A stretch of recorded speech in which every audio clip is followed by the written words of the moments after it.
Buenos días, bienvenidos a todos y a todas a esta jornada del día 26 de abril, que seguimos desde la primera Feria Iberoamericana del Libro y la Lectura. Y en esta primera franja horaria de actividad que tenemos cada día, en las 11 de la mañana, hoy contamos con una presencia muy importante en el ámbito de la promoción lectora, de la animación a la lectura, de la literatura infantil y juvenil. Me estoy refiriendo a don Santiago Lluvero, el director del CEPLI, Centro de Promoción de la Literatura Infantil y Juvenil, vinculado a la Universidad de Castilla-La Mancha.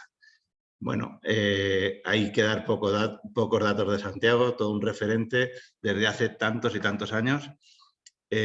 Cuando arranca el CEPLI y se pone a la vanguardia de este género de la literatura infantil y juvenil y de todo el ámbito de gestión y formación de mediadores de la lectura y la literatura.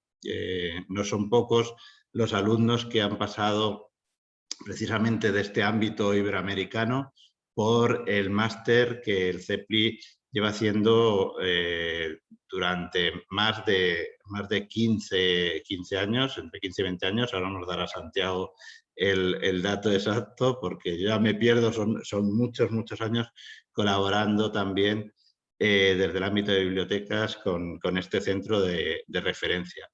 En el ámbito de Iberbibliotecas, yo tuve la ocasión en las pasantías de Iberbibliotecas, coincidir con muchos bibliotecarios y bibliotecarias de Latinoamérica que te hablaban constantemente de la experiencia formativa en este máster de promoción de la literatura y de la lectura.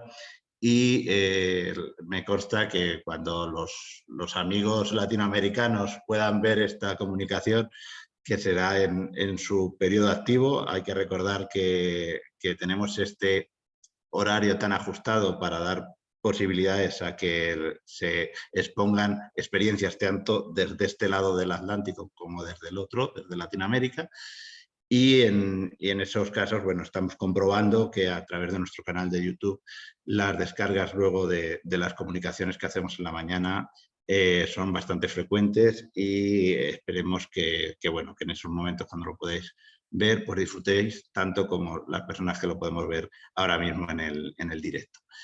No voy a robar más tiempo. Santiago lleva una dilatada carrera profesional dentro, principalmente vinculado a la Universidad de Castilla-La Mancha, también en diversos equipos de investigación. En la actualidad, además de ser el director del CEPLI, es decano en la Facultad de Ciencias de la Educación y Humanidades de la Universidad de Castilla-La Mancha, en el campus de Cuenca.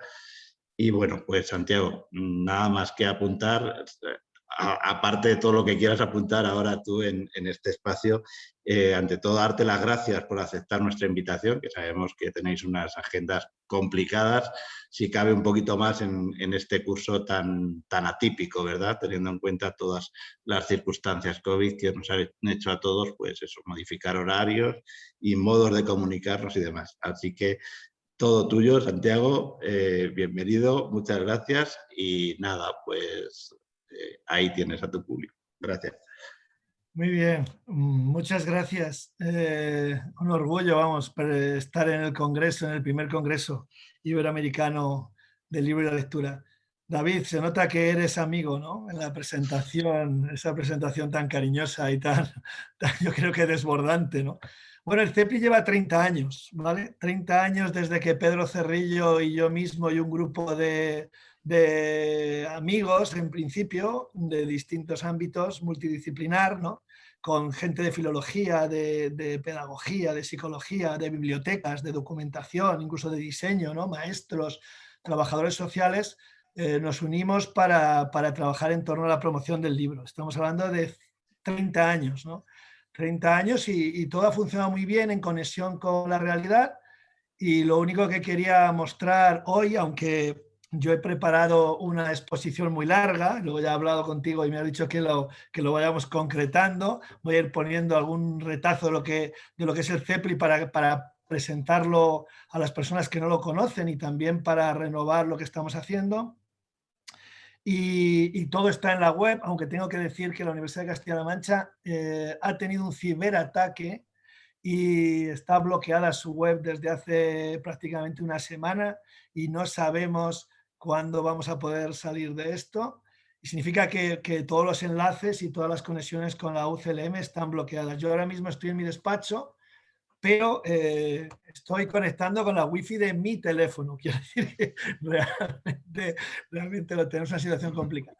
Bueno, dicho esto, agradeceros a todos los organizadores y bueno, saludar a nuestros amigos, compañeros, colegas no latinoamericanos, sobre todo. Ya te he contado que la hora me parecía una hora complicada para Latinoamérica. Nosotros estuvimos el jueves conectados al Instituto Cervantes y gente de Latinoamérica, con Mempo, Gardinelli y otros, y claro, la hora era las 7 de la tarde, pero ya me has contado por qué. Bueno, y espero que el que descargue YouTube y lo vea, pues pueda conectar por correo electrónico cuando todo esto se normalice con el centro, que los atenderemos perfectamente. Si quieres voy poniendo unas diapositivas y contando. Adelante. Y vamos un Sí, rato. sin problema. Yo estaré oculto, pero vamos, sigo la comunicación por si Bueno, necesitas cualquier cosa para no despistar un tanto. rato, si quieres, al final hacemos un coloquio, lo que quieras, o alguna pregunta o lo que sea. Claro que sí.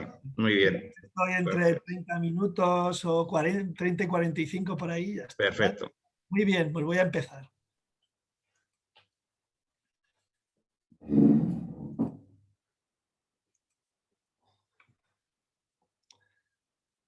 Y ahora, ¿te amplío? ¿Puedo ampliar la pantalla? Sí.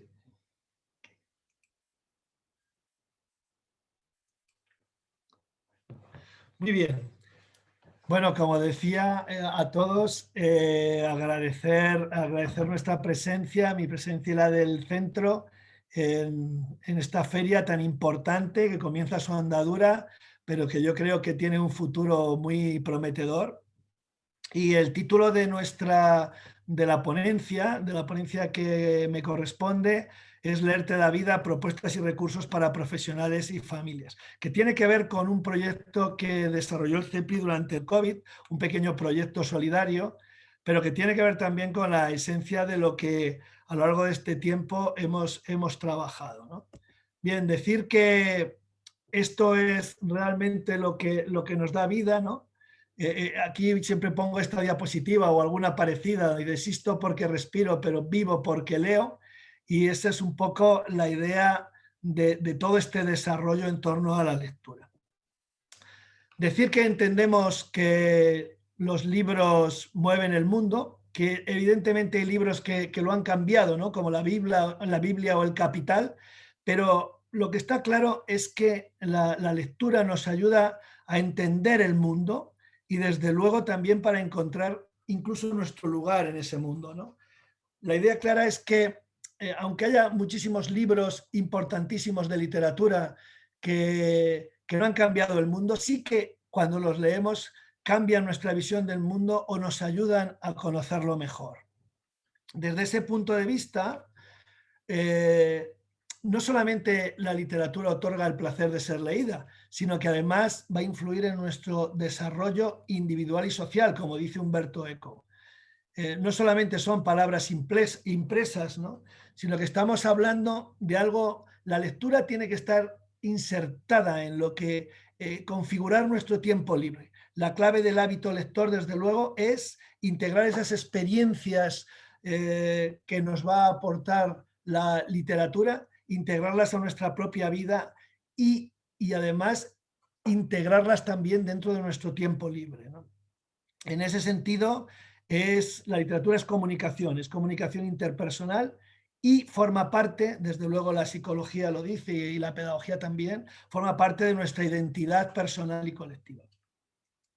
Bien, que el CEPLI, para quien lo conoce, pues no hay ninguna novedad lo que voy a decir, pero para aquellos que no lo conocen, sí que quería dar algunas pinceladas sobre lo que es y lo que estamos haciendo, ¿no? Aquí arriba está, encima de la diapositiva, en la parte superior está nuestra referencia en la web. Ahora mismo ya he dicho que la universidad ha recibido un ciberataque y estamos esperando a que todo se reconstruya, pero ahí es donde se puede encontrar toda la información, incluso mucho más de lo que voy a decir a continuación, ¿no? Bien, estamos, siempre lo pongo, ¿no? Estamos en un campus, que es el campus de Cuenca, en una universidad que es multicampus, donde está Toledo, Ciudad Real, Albacete y Cuenca. Cuenca es una ciudad muy pequeña, de unos 50.000 habitantes, ¿no? Este campus también es muy pequeño, tiene cerca de 5.000, 4.000 y algo estudiantes, y el CEPLI se encuentra dentro de la Facultad de Ciencias de la Educación y Humanidades, en la que en este momento soy el decano, ¿no? Decir que la ciudad de Cuenca, siempre lo pongo, es una ciudad patrimonio de la humanidad. Para aquellos que no la conocen, tienen que venir a visitarla cuando todo esto acabe, evidentemente. Es una ciudad preciosa, ya digo que muy pequeña, en la que se ubica este campus y se ubica el CEPLI. Bien, el CEPLI tiene muchísimas partes, ¿no? Está estructurado sobre todo en formación, investigación y transferencia del conocimiento. Y dentro de esa formación, ahora lo desarrollaré un poco, está el máster, ¿no? El máster del CEPLI, que es en promoción de la lectura de la literatura infantil y juvenil, es el máster más antiguo desarrollado en España y también el más longevo, porque es prácticamente el único que sobrevive. Hay otros másteres que son posteriores. Este máster lleva 10 ediciones. Este año comenzamos la 11ª edición y lleva cerca de 20 años, más de 20 años desarrollándose. Por aquí han pasado muchísimos especialistas latinoamericanos y también de otros países, cerca de 21 países, alumnos de 21 países han participado en el máster del CEPLI, y también nosotros intentamos que estén la mayoría de los mejores especialistas que hay en este mundo, en este campo de la promoción de la lectura. Junto a esta formación están las conferencias y congresos. Hemos hecho, ahora mostraré algunos, distintos congresos importantes, y como hablaba con David, en noviembre, finales de noviembre de este año, celebramos el Congreso Internacional de la Sociedad Española de Didáctica de la Lengua y la Literatura, un congreso muy importante dentro de la enseñanza de la lengua y la literatura, y específicamente esta vez va a estar dedicado a la literatura infantil y juvenil. Bien, dentro de esta formación también hay cursos online que ahora mostraré, que en este momento están funcionando algunos, pero que se van desarrollando poco a poco. Y luego ya pasamos a la investigación. La investigación para un centro como el CEPLI es muy importante, porque realmente es un centro universitario. Es un centro universitario que no le pierde la cara a la realidad, precisamente por la composición de personas que lo forman, precisamente porque estamos muy preocupados por la transferencia del conocimiento, pero lógicamente nos importa mucho la investigación. En esa dinámica de la investigación, nosotros hemos desarrollado multitud de proyectos y estamos en otros proyectos. Normalmente son proyectos competitivos a nivel nacional o a nivel europeo, y luego contratos de investigación con centros especializados, donde pondré algunos de ellos, pero bueno, por ejemplo, desde la Fundación contra las Drogas, a la Fundación SM, al Banco de Santander, al Instituto de la Mujer. Es decir, que nosotros ahora mismo tenemos un contrato con la Diputación, también hemos tenido contratos importantes de investigación con la Fundación Impulsa y con Biblioteca Solidaria, en el caso del Cervantes en la escuela. Es decir, que nos movemos en esa línea de investigación que no deja de lado la transferencia. Y la transferencia es la aplicación de todas estas investigaciones a la realidad cotidiana. Las investigaciones ya están pegadas a los problemas de la realidad para intentar solucionarlos y darles vías de salida. Y luego están los materiales que en la transferencia de conocimiento se desarrollan para que especialistas, padres en general, mediadores, nosotros llamamos mediadores a la lectura, puedan utilizar. Dentro de estos recursos está la biblioteca especializada del CEPLI, que ahora lo diré, que tiene cerca de 30.000 volúmenes, y también otras cuestiones como el premio de poesía, uno de los más importantes de España, de poesía infantil, que es Luna de Aire, o la edición de Facsimilares.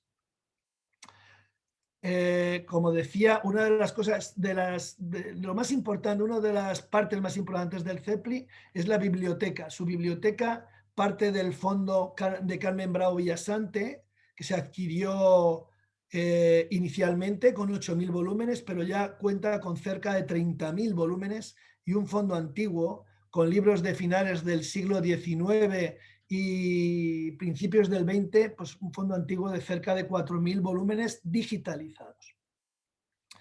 Bien, en la formación, como decía, está el máster, y este es el último máster que estamos terminando este año. El máster dura 2 años y el máster que estamos desarrollando empezó en 2019 y termina este año, y al año que viene empezaremos la 11ª edición del máster, y está estructurado de la siguiente manera. El primer año tiene una serie de módulos teóricos y formativos y complementos formativos, un primer módulo sobre literatura infantil y juvenil y literatura y escritura digital.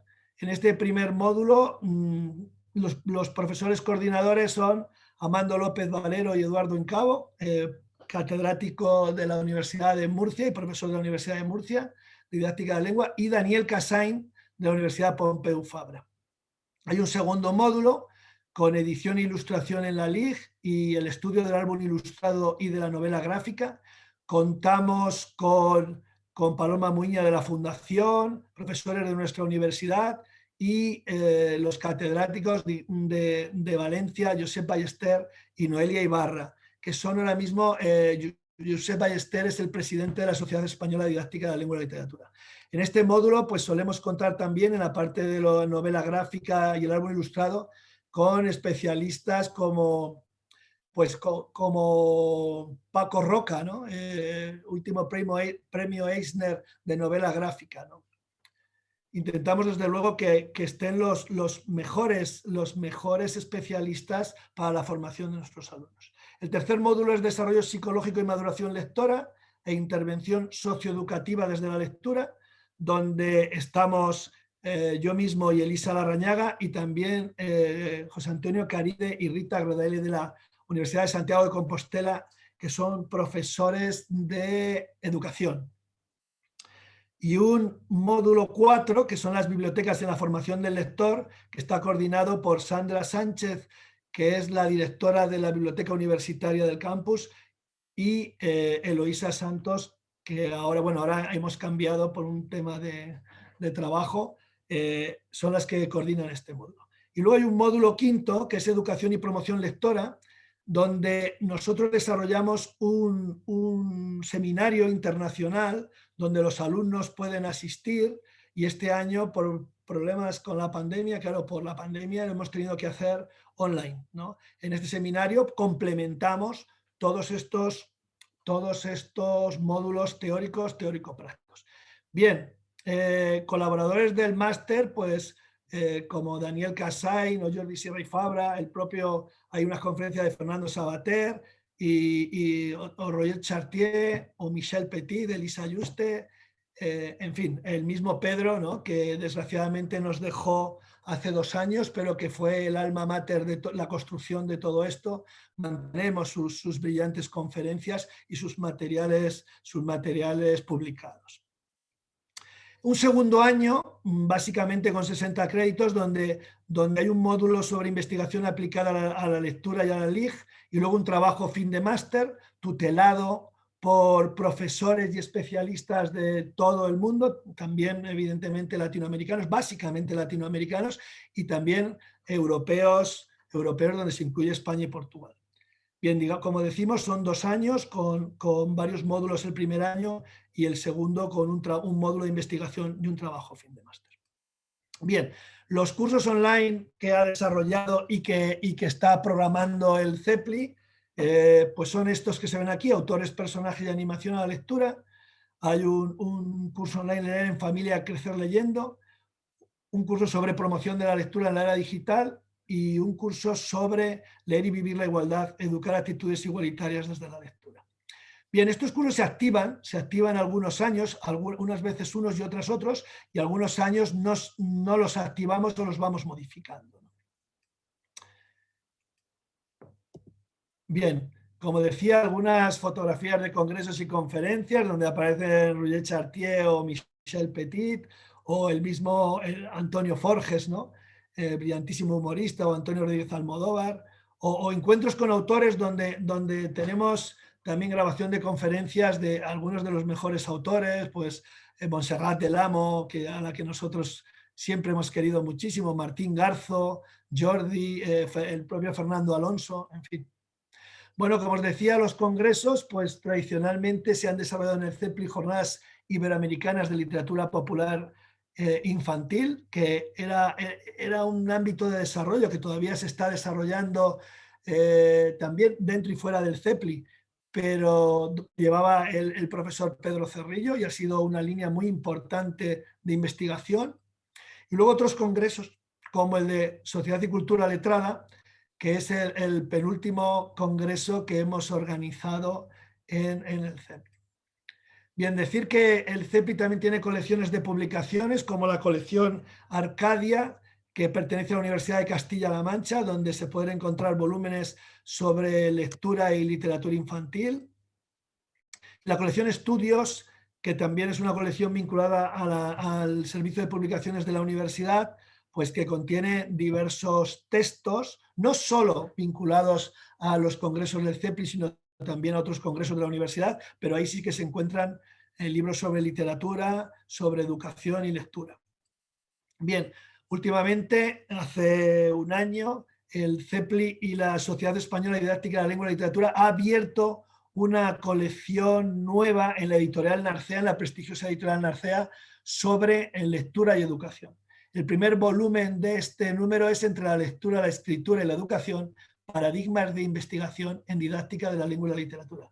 Y estamos desarrollando el segundo volumen, que es sobre lectura y prevención de conductas violentas, sobre todo lectura y prevención del acoso.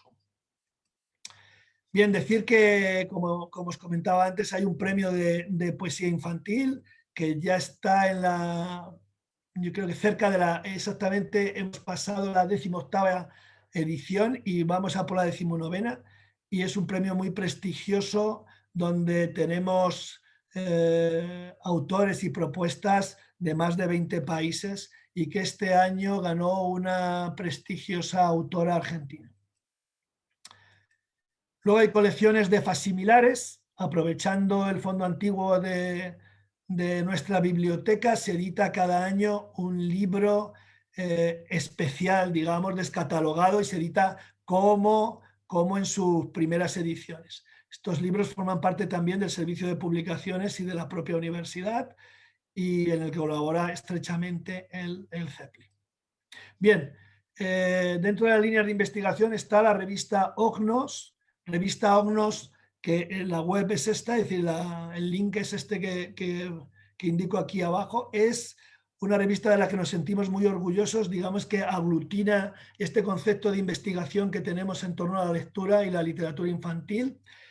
Y la revista Ognos en este momento posiblemente sea una de las mejores revistas del mundo en investigación relacionada con este campo en castellano, ¿no? Estamos muy orgullosos de ella y se puede acceder directamente, y todo su contenido está en abierto, no Open Access, que es una de las cosas que siempre nos ha preocupado, que el contenido que desarrollamos sea accesible para todo el mundo.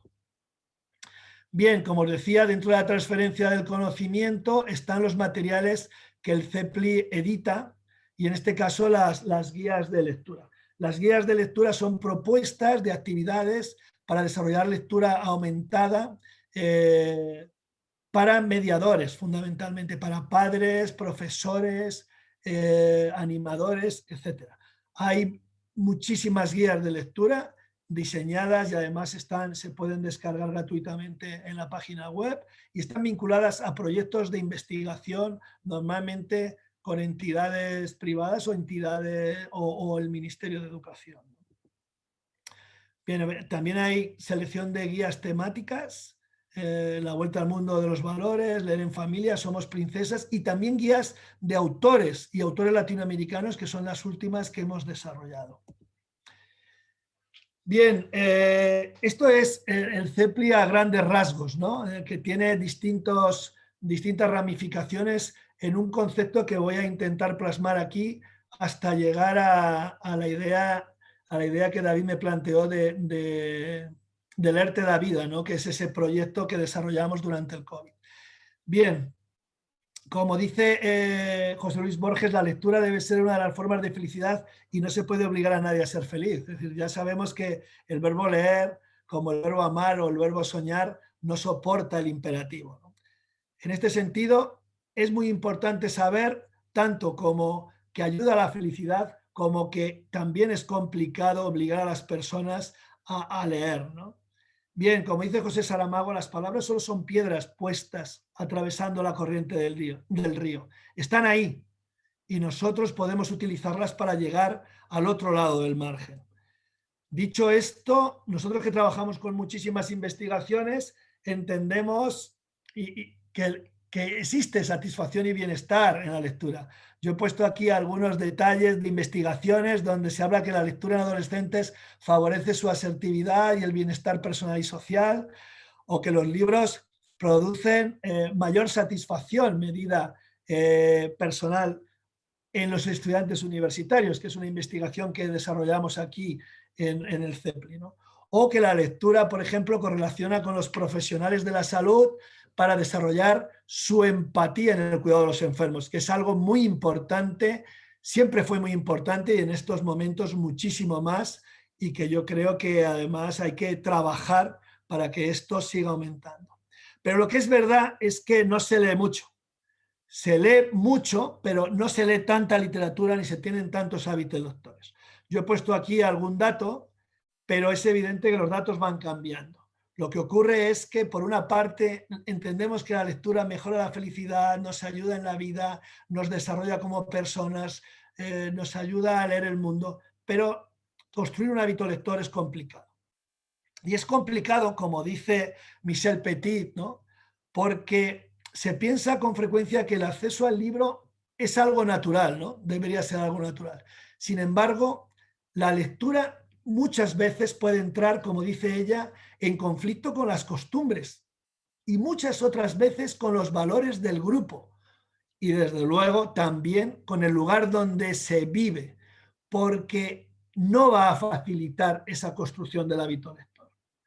Es la idea de que para muchas personas, por todos estos contextos, por todos estos valores que han ido integrando, la lectura puede resultar algo inútil, ¿no?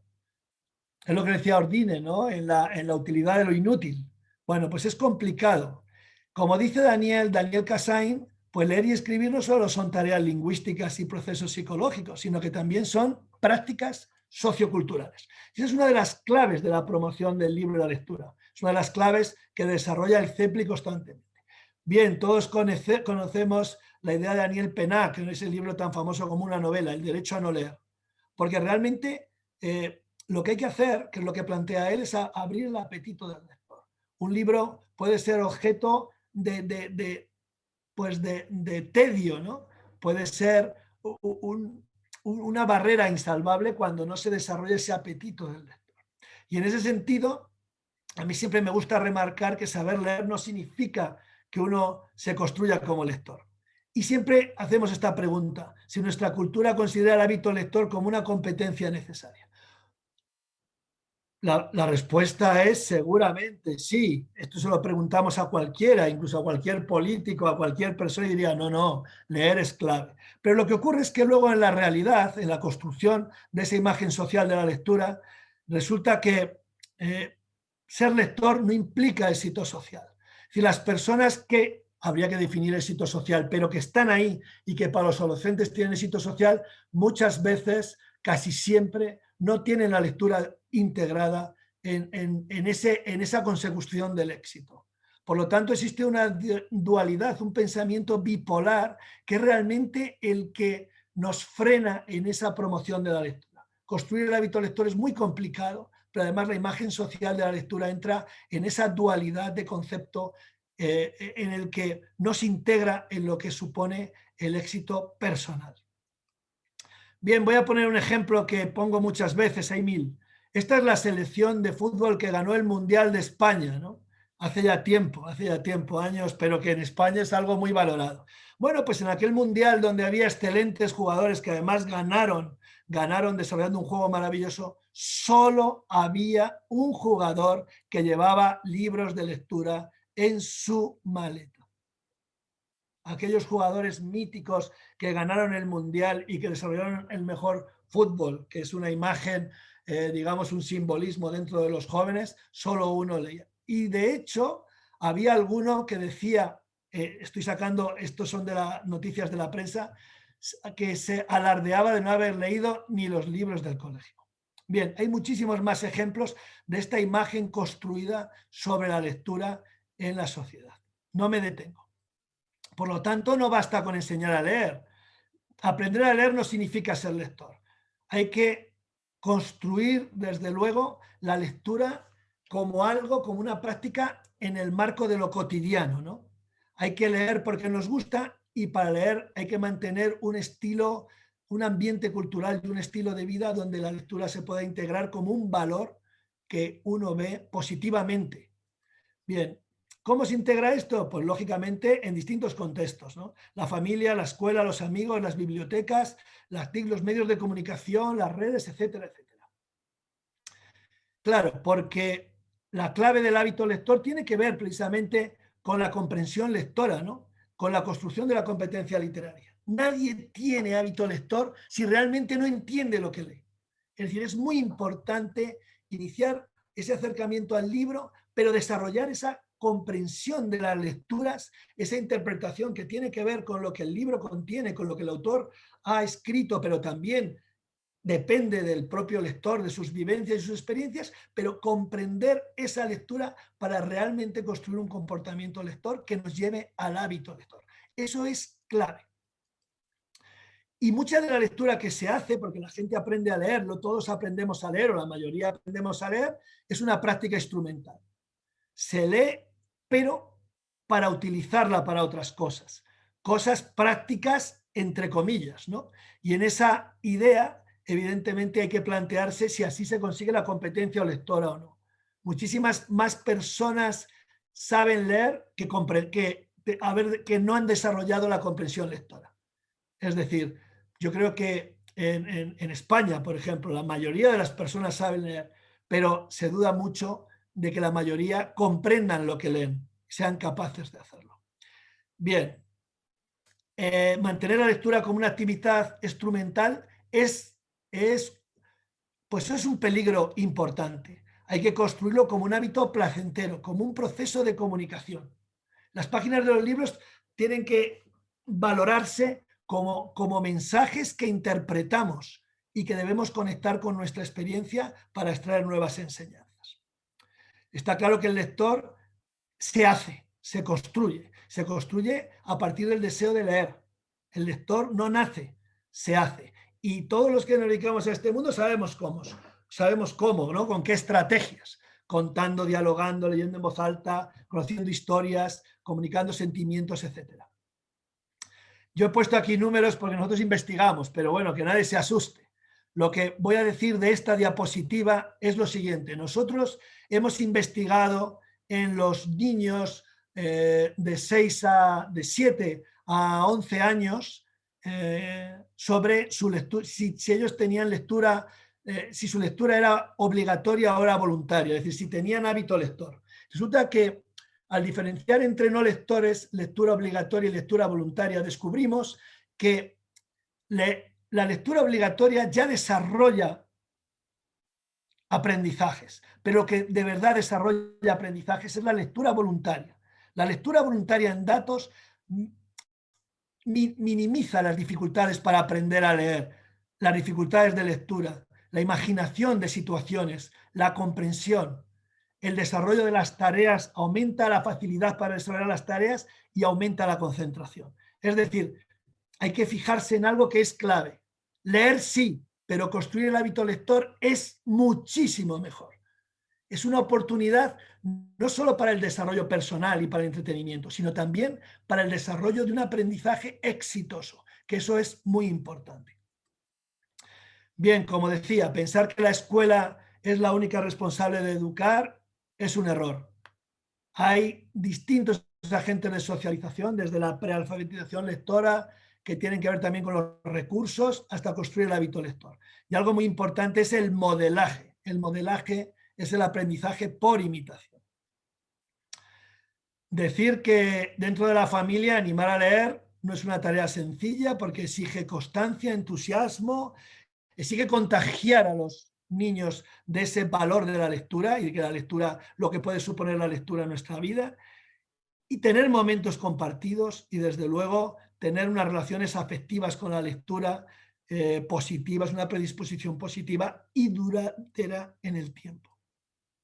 Bien, voy terminando, pero desde luego construir el hábito lector es educarlo con refuerzos inicialmente y luego también a través de la imitación y el modelado. La animación lectora lo que hace es precisamente eso, reforzar, modelar para construir ese hábito lector.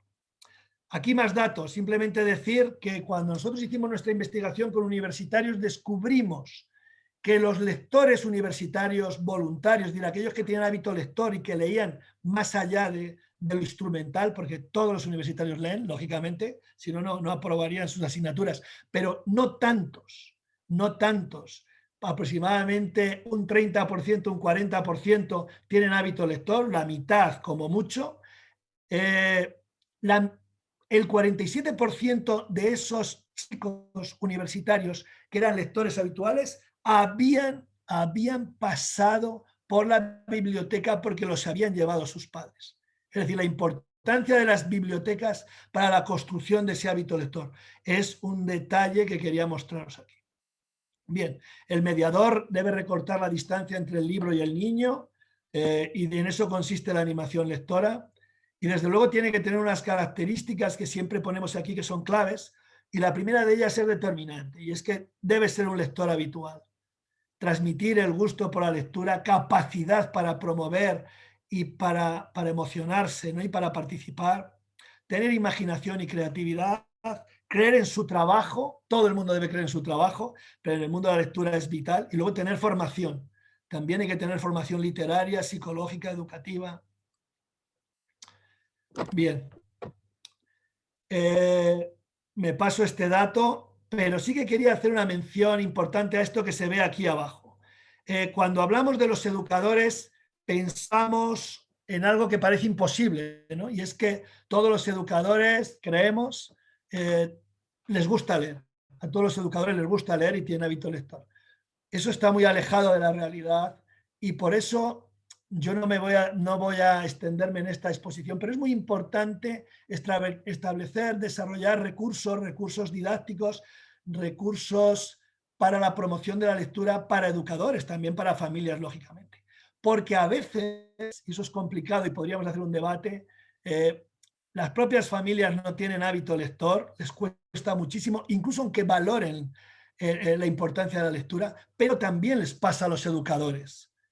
A veces hay educadores, aunque suene rarísimo, que no tienen hábito lector, aunque sí es cierto que ellos valoran la lectura. Bien, evidentemente nuestros estudios nos dicen, fijaros, que dependiendo si la persona es no lectora o falsa lectora, es decir, que dice que lee pero no lee, que es un lector ocasional o un lector habitual, dependiendo de esto, la lectura de libros va a estar colocada en el ranking este de actividades más arriba o más abajo. Es decir, el no lector tiene la lectura de libros al final de todas sus actividades, el lector ocasional la tiene más arriba pero no es prioritaria y solo el lector habitual tiene la lectura entre sus comportamientos habituales. Mirad esto que es sobre sobre los educadores. No me voy a detener mucho, pero si luego hubiera alguna pregunta o alguien que quiera escribirme, yo se lo explicaría. Realmente lo que hemos descubierto es que prácticamente 2 de cada 10 educadores no tienen hábito lector. Estoy hablando de España, ¿eh? También hicimos investigación en Portugal, España y Portugal.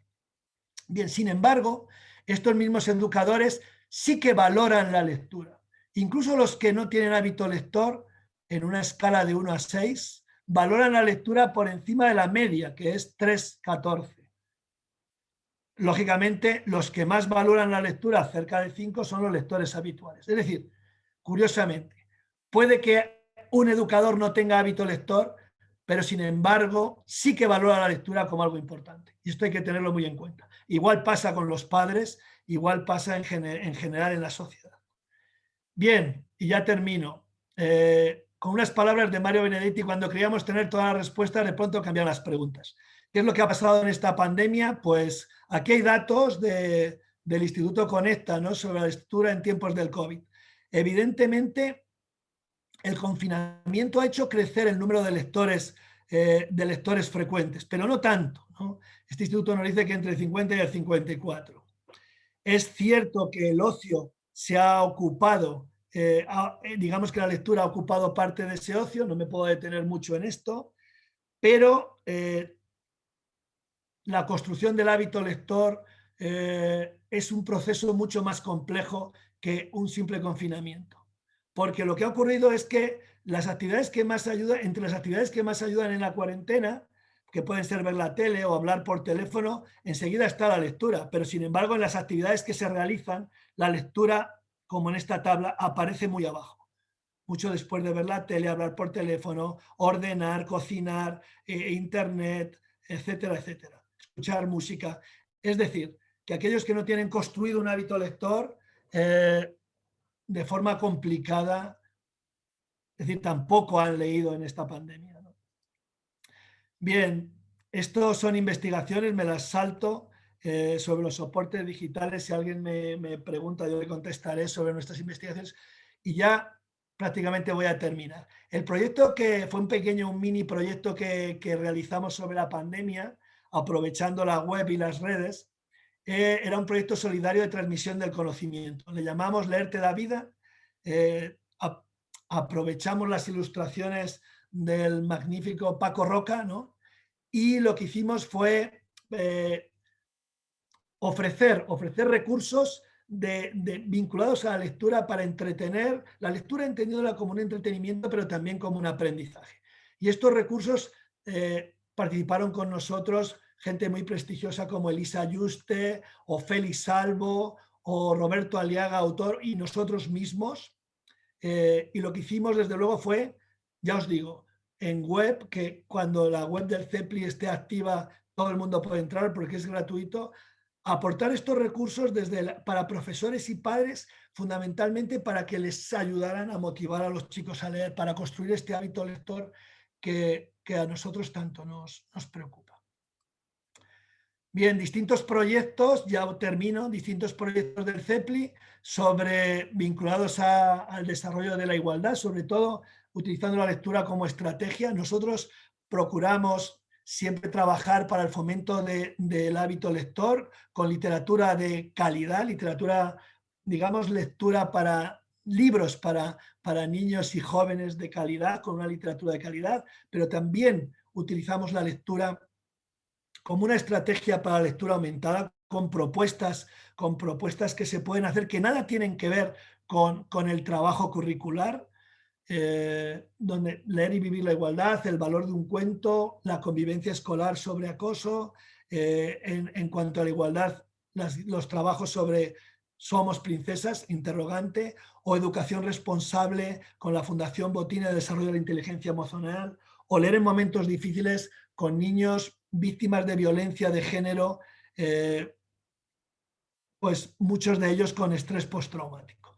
Bien, con esto termino. Nosotros la lectura la entendemos en estas 4 líneas, ¿no? La lectura como ocio y entretenimiento, que provoca bienestar, que debe estar incluida en el estilo de ocio de la persona, y cuando uno tiene hábito lector, utiliza la lectura como un elemento más de ese ocio, de ese entretenimiento, pero además la lectura es mucho más. La lectura forma parte de esos procesos de alfabetización lectora, donde están los aprendizajes, el rendimiento, la comprensión, donde está el desarrollo personal y social de las comunidades y de las personas, tan necesario para establecer la justicia social, para establecer los pensamientos críticos que deben desarrollar las sociedades para que sean más justas y más democráticas.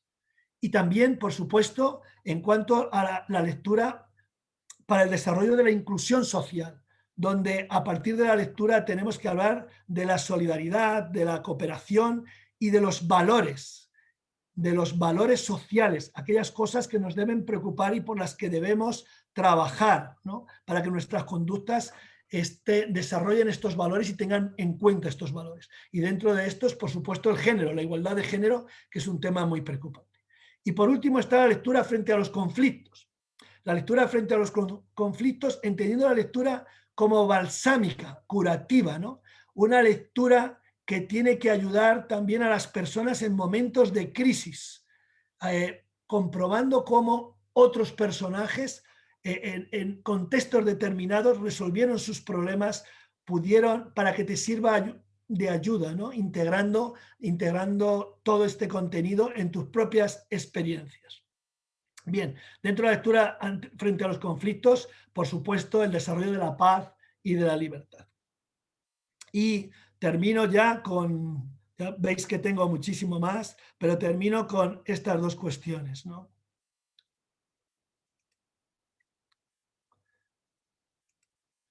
Termino con este texto que dice así, ¿no? Es de un libro de Susan Perrow, que es Cuentos Sanadores, que dice: una madre llevó a su hijo de 9 años, que ella consideraba niño prodigio, ante Albert Einstein y le preguntó cómo podía potenciar su capacidad para las matemáticas.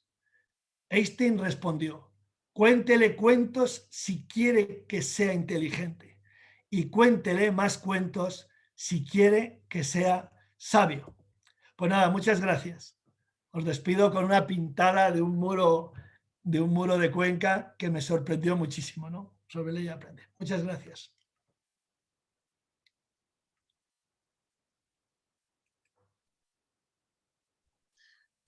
Bueno, Santiago, un aplauso sonoro, aunque estemos en estos medios, que impide esa cercanía y esa retroalimentación así más directa, pero qué de cosas, qué de recursos, qué de iniciativas.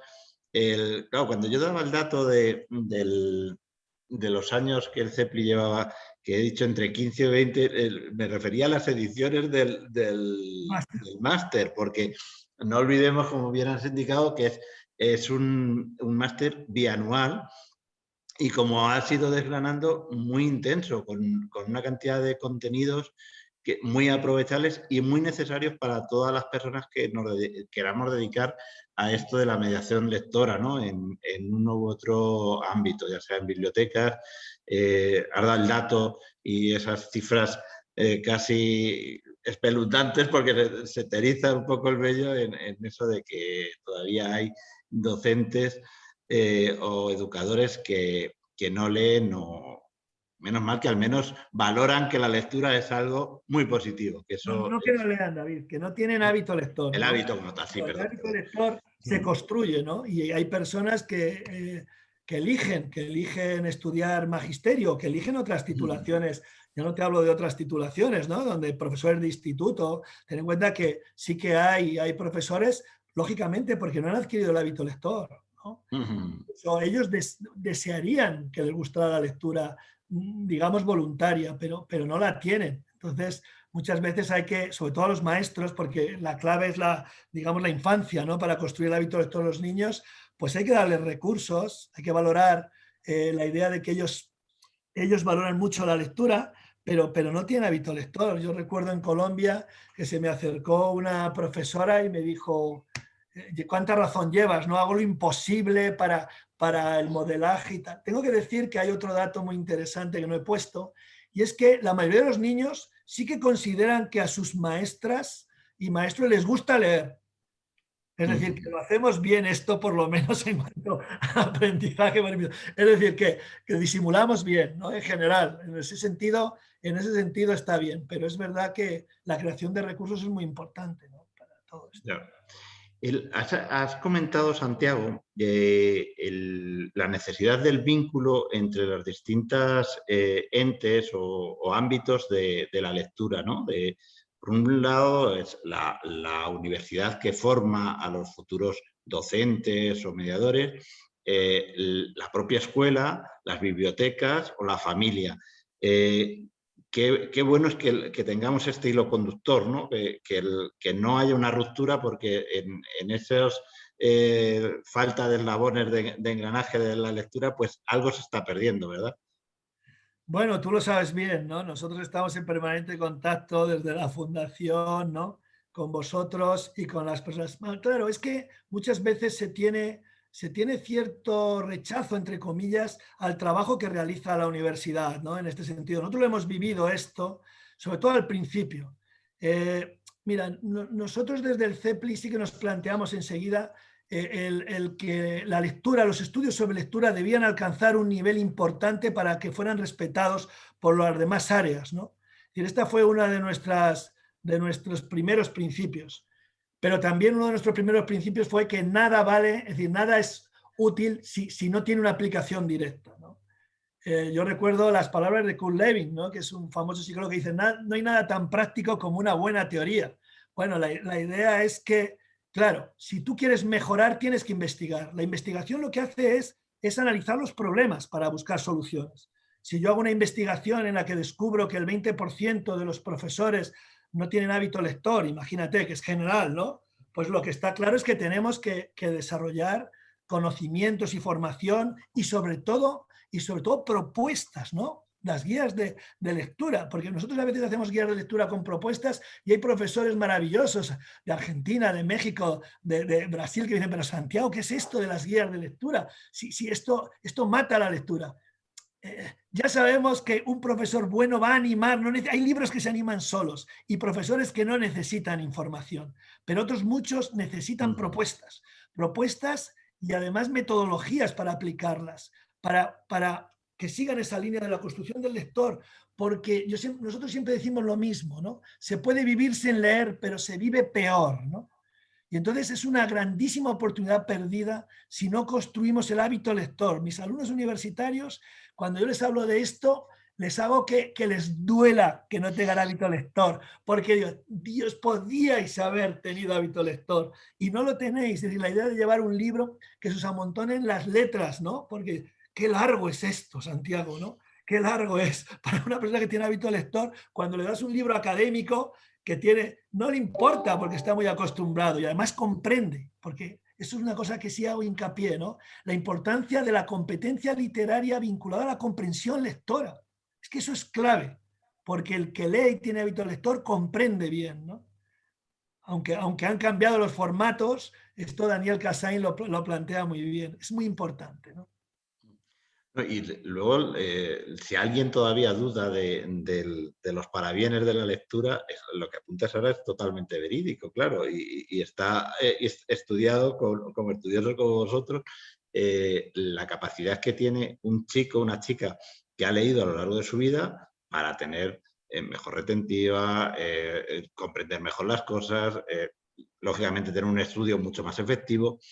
Y también para todas las competencias de investigación, es que nacen a partir de ahí. La cita que has dado de Einstein me parece estupenda, ¿no? De esa consulta, ¿qué puedo hacer yo con mi hijo para que sea un buen investigador? Pues primero léale cuentos, oye, es que esto es increíble.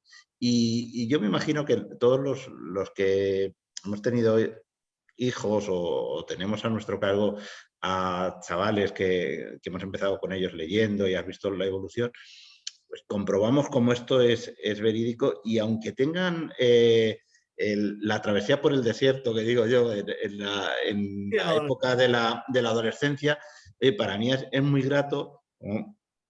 Mi hija mayor, que es la lectora más voraz que tengo en casa, pues como una vez ha pasado esa travesía por el desierto y ahora universitaria, cómo ha vuelto a la lectura. El otro día comentaba, dice, creo que me estoy leyendo mi primer libro de adulto. Me hizo gracia cuando me dijo esto, porque sí es cierto, claro. Bueno, hay una época que le atrapan las sagas, pero cuando ya te dicen, me he leído mi primer un libro de adulto, y digo, pues de algo habrá servido el echar tantos viajes a la biblioteca y llevar tantos libros a casa, ¿verdad? Sí, tenemos que decir los que nos dedicamos a esto que se puede, vamos, decir vivir sin leer, ahora mismo no se puede, porque todo el mundo lee, ¿no? Está clarísimo que cada vez se lee más. Otra cosa es de lo que nosotros hablamos. Nosotros hablamos de la construcción del lector, del hábito lector, ¿no? Y es verdad también que las competencias lectoras también se pueden conseguir sin leer literatura.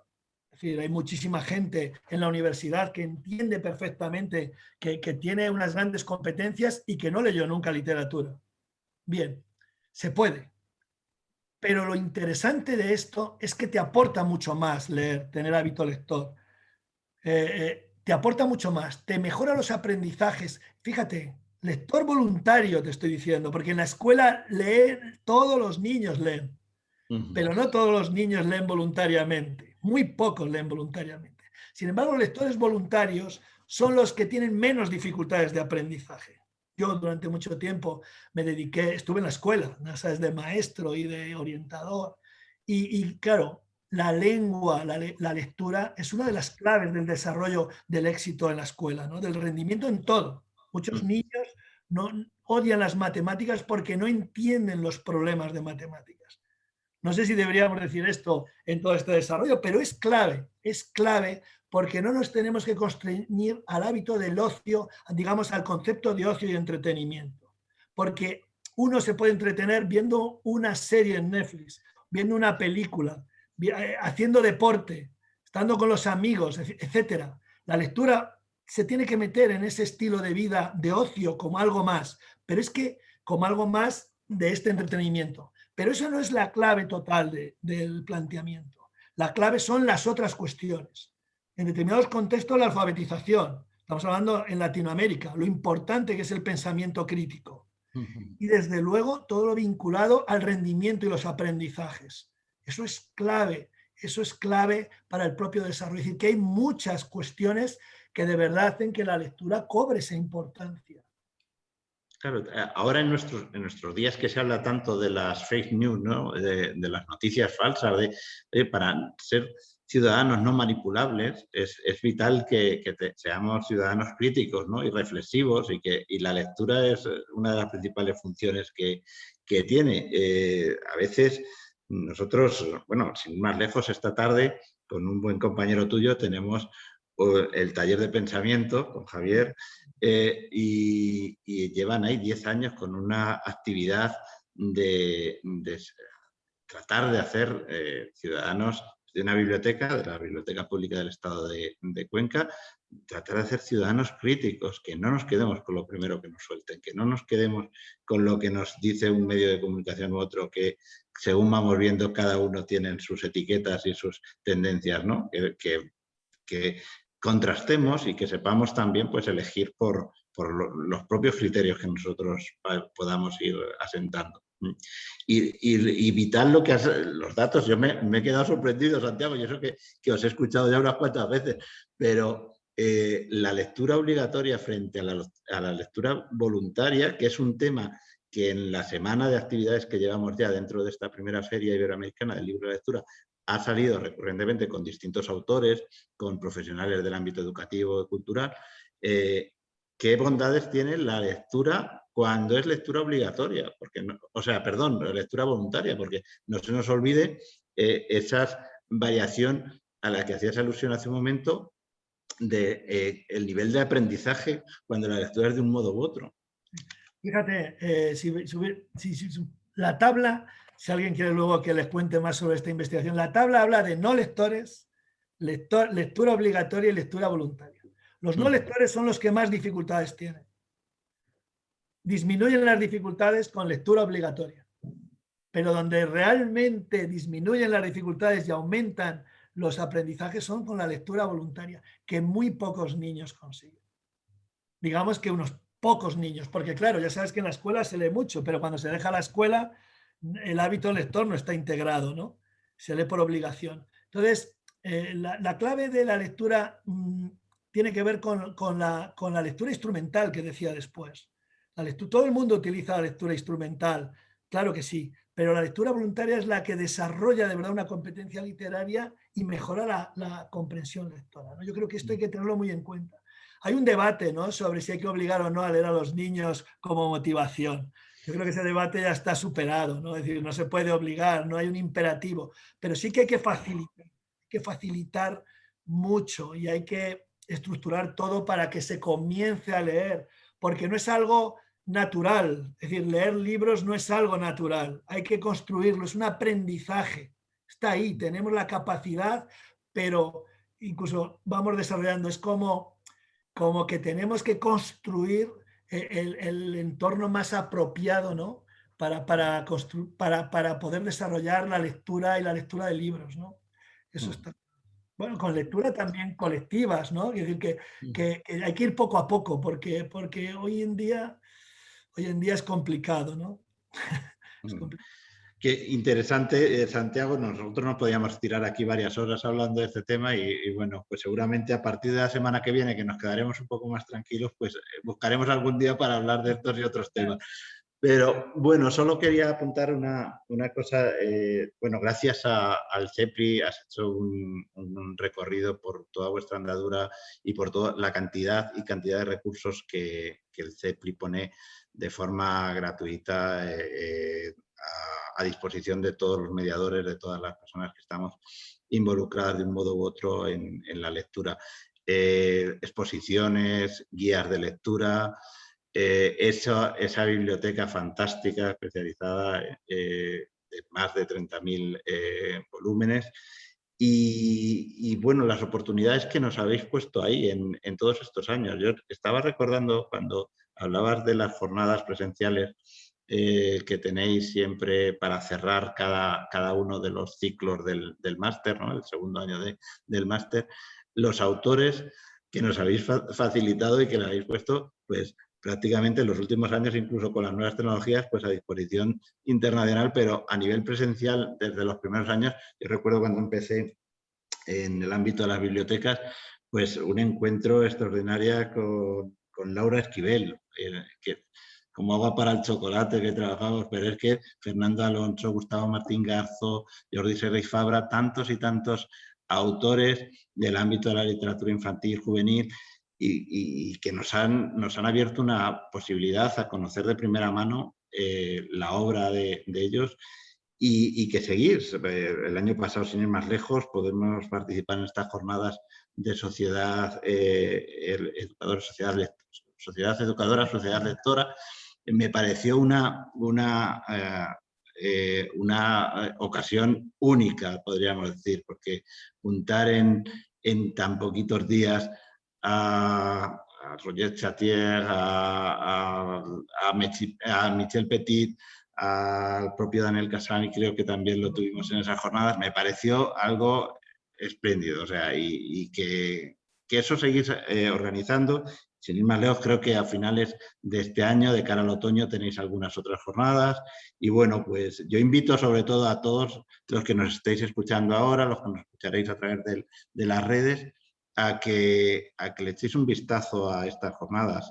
Durante tu exposición, Santiago, ha entrado un compañero de la organización de Fundación Ciudadanía en Extremadura que me hablaba de que tienen que le estaba encantando la exposición y que ellos tienen colaboraciones con la Universidad de Extremadura, y me ha citado a Eloy Martos, que también a través de las universidades lectoras, ¿no?, del programa de encuentros internacionales de universidades lectoras, he tenido la ocasión también de seguirlos y seguro que a partir de ahí pues vamos a poder establecer también nexos.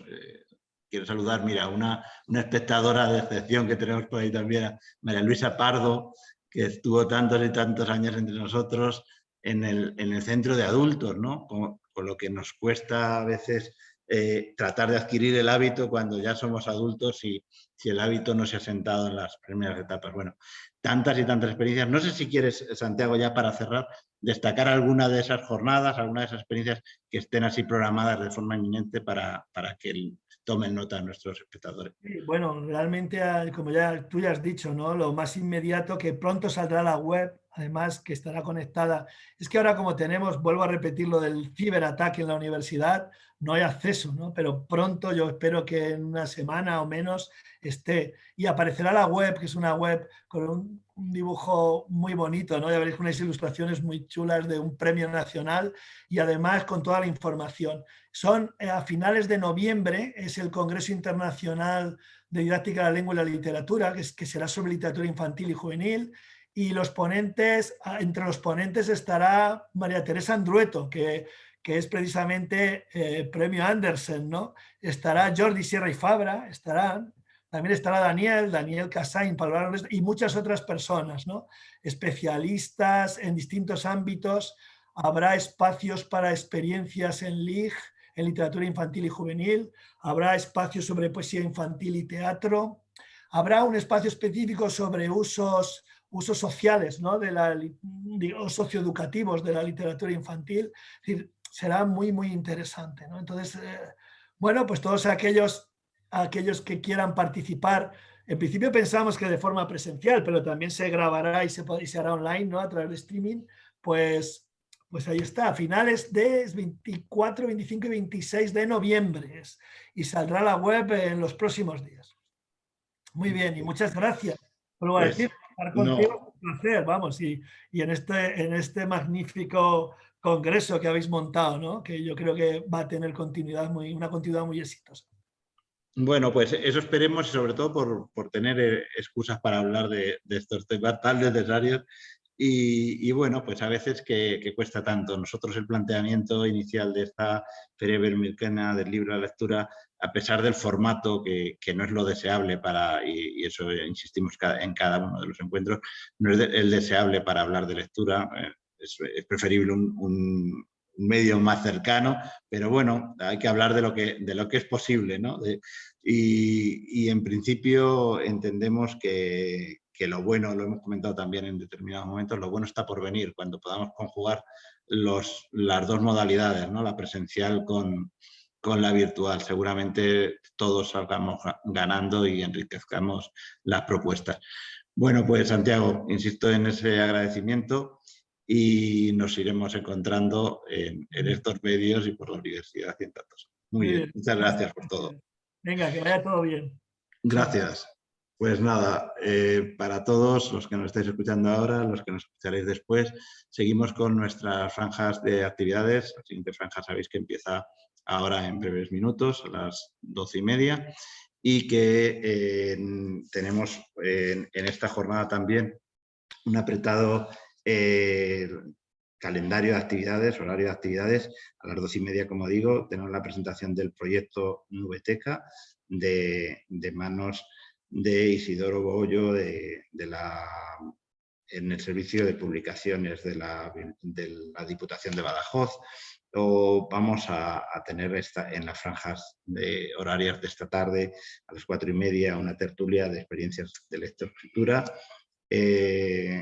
con Juliet Castillo, vicedecana de la Facultad de la Universidad Galileo, desde Guatemala. Nos vienen con unas propuestas muy interesantes también. A las 6, presentación del poemario, ahora, desde España, en concreto desde Extremadura, de la mano de José Antonio Zambrano, que es el autor, y lo presentará Isabel María Pérez. A las 7 de la tarde, como apuntaba en este coloquio, vamos a volver a tener una cita con el taller de pensamiento en que se desarrolla, están conmemorando este año su 10º aniversario del taller de pensamiento de la Biblioteca Pública del Estado en Cuenca, de la mano del profesor Javier Espinosa.